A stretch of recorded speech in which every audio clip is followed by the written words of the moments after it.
Saudara-saudari di dalam Tuhan kita Yesus Kristus, persiapkan hati mendengar firman Tuhan.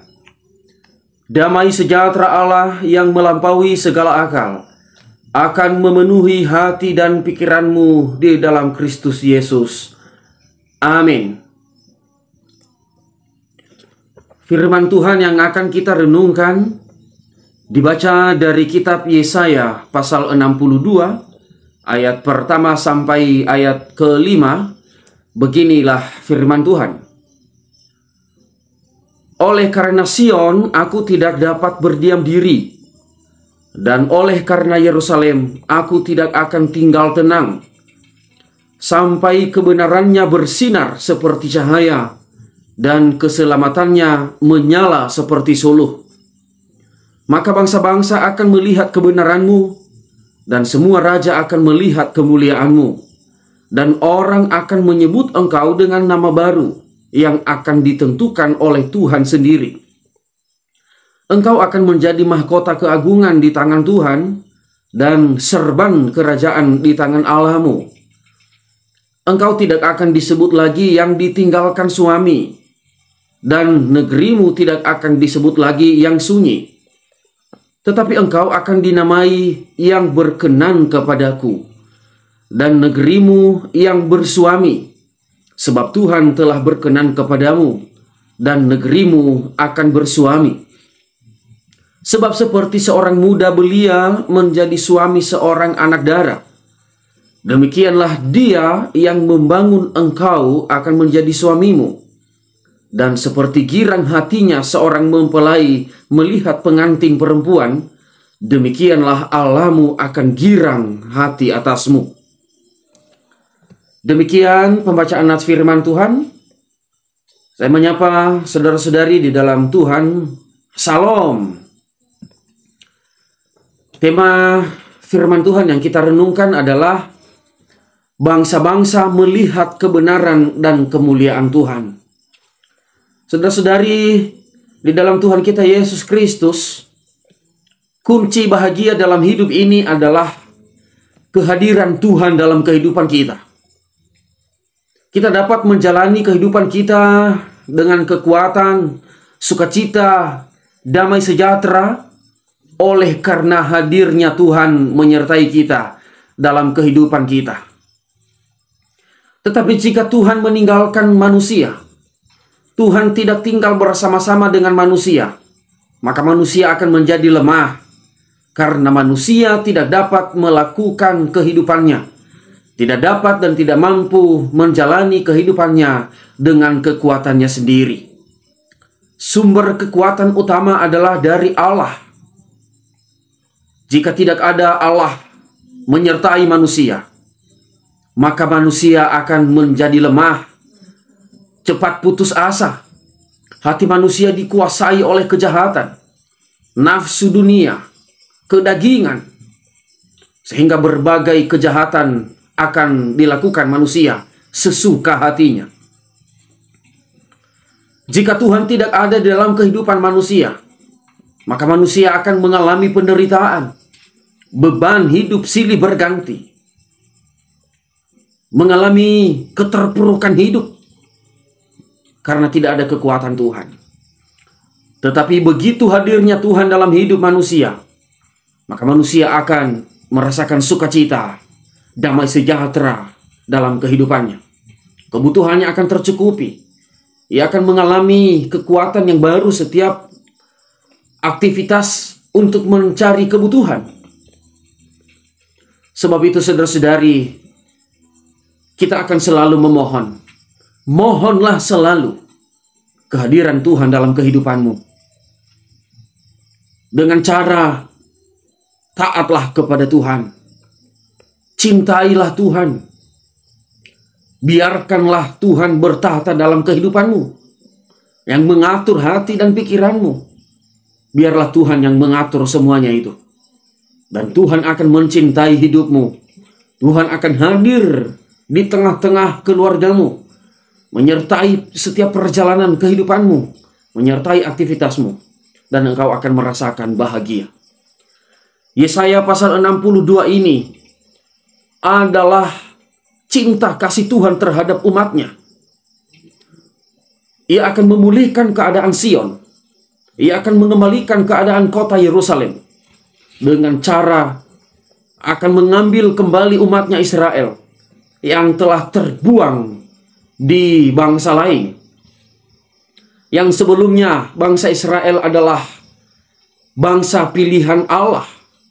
Ia memilih menjadi umatnya.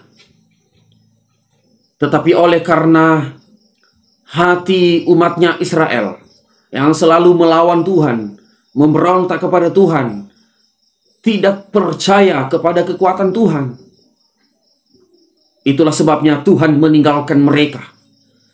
Tuhan mengizinkan bangsa lain untuk menjajah mereka, sehingga mereka terbuang dan menjadi budak bangsa lain. Sehingga bangsa Israel digambarkan seperti yang telah diceraikan oleh suaminya. Mereka mengalami penderitaan. Mereka mengalami masa-masa sulit selama mereka ada dalam perbudakan bangsa lain. Mereka tidak punya kekuatan.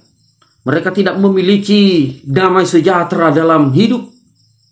Sehingga negeri mereka menjadi negeri yang sunyi, dan mereka dinamai seperti yang telah diceraikan oleh suami. Tetapi sekalipun demikian, Allah tidak tinggal diam terhadap umatnya. Ia mengizinkan penderitaan terhadap umatnya hanya sebagai pembelajaran, supaya mereka bertobat, supaya mereka meninggalkan perbuatannya yang jahat, yang tidak beriman dan tidak mempercayai Tuhan.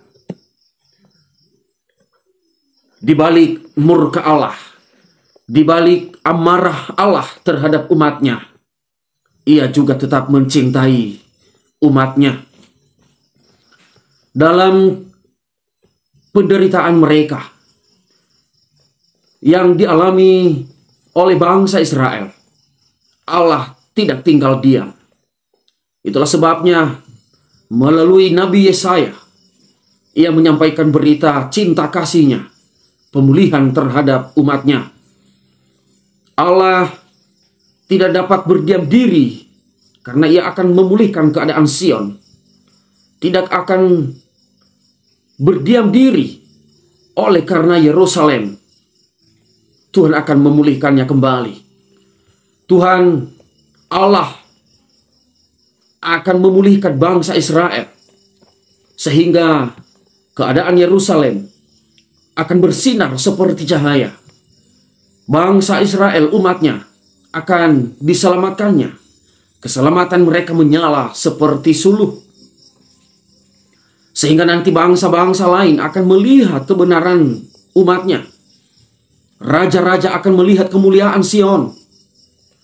Mereka akan memiliki nama sebutan baru yang ditentukan Tuhan bagi mereka, yaitu nama mereka yang berkenan kepadaku. Kehidupan mereka tidak lagi disebut sebagai yang ditinggalkan suami. Negeri mereka, yaitu Yerusalem, Sion, tidak akan disebut lagi sebagai negeri yang sunyi. Karena Tuhan Allah akan memulihkan mereka. Allah akan hadir di tengah-tengah mereka. Akan menjadi Allah yang sempurna bagi mereka.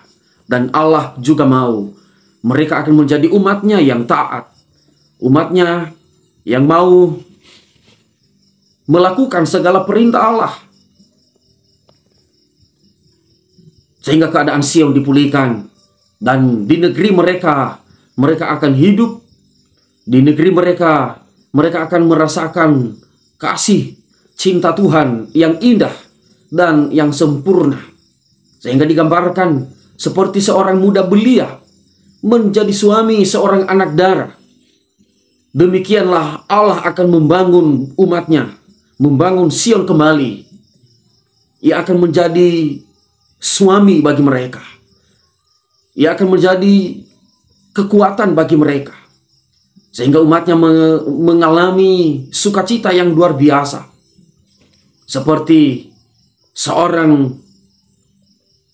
pengantin perempuan, seperti seorang girangnya hati seorang mempelai melihat pengantin perempuan.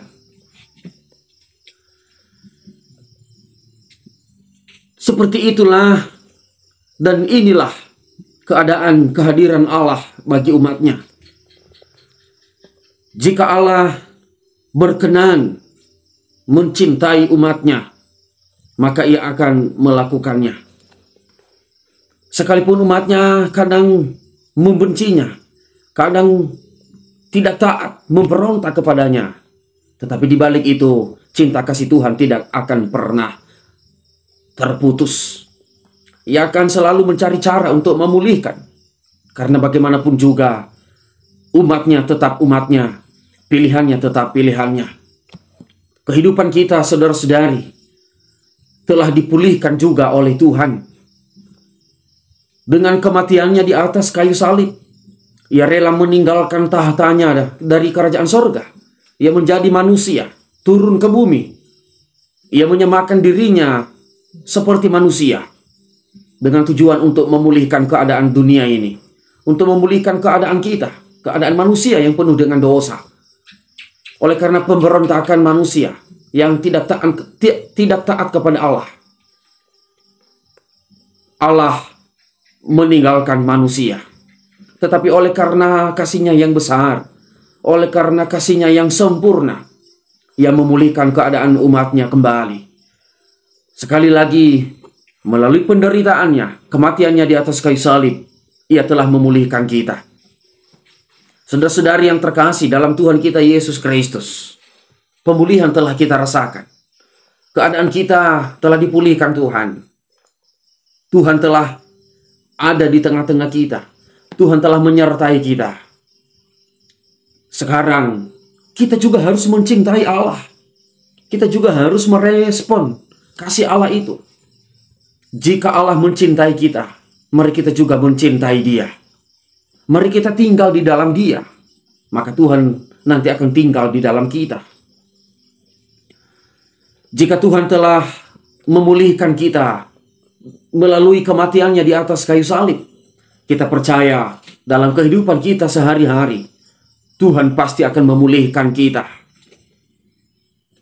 Penderitaan-penderitaan yang kita alami dalam kehidupan sehari-hari itu adalah hanya penderitaan biasa yang tidak melampaui batas kekuatan manusia. Terkadang penderitaan yang dialami manusia adalah oleh karena manusia yang tidak mampu menilai dan melihat apa tujuan dan maksud penderitaan tersebut. Atau bahkan manusia yang terlalu cengeng, terlalu manja. Sedikit ada penderitaan, langsung mengeluh. Sedikit ada pencobaan, langsung putus asa. Manusia sering lupa, kita sering lupa bahwa Tuhan ada bersama kita. Tuhan ada menyertai kita. Seharusnya kehidupan kita akan terus bersuka cita. Kehidupan kita akan terus memuliakan Tuhan.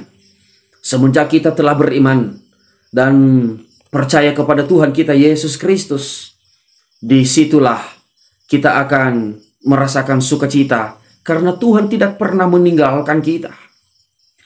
Kita sendirilah yang merasa Tuhan telah meninggalkan kita. Manusia sendiri yang selalu merasa Allah tidak ada dalam hidupnya. Ia lupa Allah, Tuhan kita Yesus Kristus, telah memulihkan kehidupannya melalui kematiannya di atas kayu salib. Kita harus pastikan saat ini dengan penuh iman dan percaya, Tuhan ada di tengah-tengah kita. Tuhan ada bersama-sama engkau. Tuhan ada di dalam keluargamu. Maka bersukacitalah. Jadilah umat Tuhan yang taat, yang setia, yang siap sedia melakukan firman-Nya. Pemulihan dari Tuhan adalah inisiatif dari Allah sendiri. Timbul sendiri dalam hatinya belas kasihan untuk memulihkan umatnya. Melihat umatnya menderita, melihat umatnya tidak punya kekuatan, maka ia tidak tinggal diam. timbul sendiri inisiatif kasih Tuhan dalam hatinya untuk memulihkan kembali. Itulah Tuhan kita. Dan kita sebagai umatnya, kita harus mengimani dan mempercayai dan harus mengenal sifat Tuhan kita. Kita harus benar-benar mengenal dan melihat sifat Tuhan kita Yesus Kristus yang penuh kasih, penuh belas kasihan. Ia tahu pada saat engkau menderita. Ia melihat pada saat engkau sedang sakit. Setiap penderitaan, kekurangan, keterbatasan yang engkau alami, Tuhan melihat itu. Dan percayalah, Tuhan tidak tinggal diam diri untuk melihat penderitaanmu. Tuhan pasti akan melihat, akan memulihkan engkau. Tuhan akan memulihkan. Tuhan akan mengangkat segala beban, segala masalah yang sedang engkau alami, yang terjadi dalam kehidupanmu. Karena sifat Tuhan kita adalah penuh kasih dan penuh belas kasihan. Hanya iman, percaya, taat kepadanya. Itulah yang ia inginkan, yang ia mau dari kehidupan kita, yang ia mau bagi kehidupanmu. Allah dilambangkan sebagai suami, dan kita orang percaya, umat yang beriman kepadanya, yang dilambangkan sebagai istri atau pengantin perempuan. Dan dari firman Tuhan ini kepada kita juga, bukan hanya kepada bangsa Israel, kepada kita sampai saat ini, kita lagi tidak disebut sebagai yang ditinggalkan suami. Kehidupan kita bukan lagi seperti negeri yang sunyi, karena Tuhan telah berjanji Ia akan berkenan kepada kita. Kehidupan kita akan dinamai yang berkenan kepada Allah. Tuhan telah berinisiatif. Tuhan telah mau melakukan kasih-Nya yang besar bagi kita. Sebab itu bersukacitalah, berbahagialah. Karena kita sebagai pengantin perempuan, sebagai istri, suami ada bersama-sama dengan kita. Suami akan bertanggung jawab memenuhi segala kebutuhan. Suami akan bertanggung jawab, akan mengarahkan kehidupan kita. Dialah Allah kita. Dialah Tuhan kita Yesus Kristus. Sebagai suami dalam keluarga, pasti pekerjaannya adalah bertanggung jawab terhadap anak-anaknya, terhadap istrinya, untuk memenuhi nafkah, kebutuhan, untuk mendidik, mengarahkan supaya keluarga itu bahagia. Seperti itulah Tuhan kita, yang dilambangkan menjadi suami bagi kita, umatnya. Tuhan pasti bertanggung jawab dalam kehidupan kita.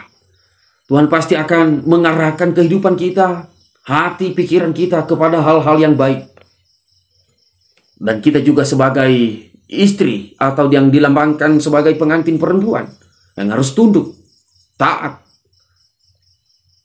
kepada kepala keluarga, kepada seorang suami.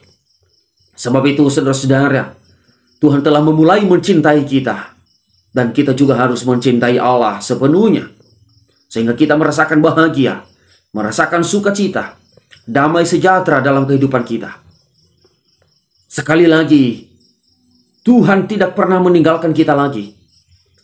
Kita sendirilah yang selalu merasa Tuhan meninggalkan kita. Karena sifat perbuatan dan kejahatan kita lah yang selalu membuat kita merasakan Allah tidak ada bersama kita. Saat ini kita hanya memperbaiki. Kita hanya lebih memperdalam lagi cinta kita kepada Tuhan. Sehingga dimanapun kita berada, apapun yang kita lakukan, kita akan merasakan bahagia yang sempurna dan seutuhnya. Semoga melalui firman Tuhan ini, kita merasakan kasih Tuhan yang indah, dan kita merasakan pemulihan itu, sehingga kehidupan kita benar-benar merasakan girang gembira menjalani hari-hari kita. Kita berdoa. Pujian dan syukur bagimu Tuhan. Engkau telah memulihkan kehidupan kami. Sebagaimana Engkau memulihkan keadaan Sion dan Yerusalem, Engkau akan membuat mereka bersinar dan bercahaya. Kami percaya juga Engkau telah memulihkan kehidupan kami. Engkau telah membuat kehidupan kami bersinar dan menyala. Karena Engkau telah membawa kami pada kehidupan dan keselamatan melalui kematian-Mu di atas kayu salib. Dan penyertaan-Mu dalam kehidupan kami sehari-hari membuat kami bersukacita. Kami akan mengimani itu Tuhan. Dan Engkaulah Tuhan kami yang bertahta dalam kehidupan kami di sepanjang kehidupan kami semua. Amin.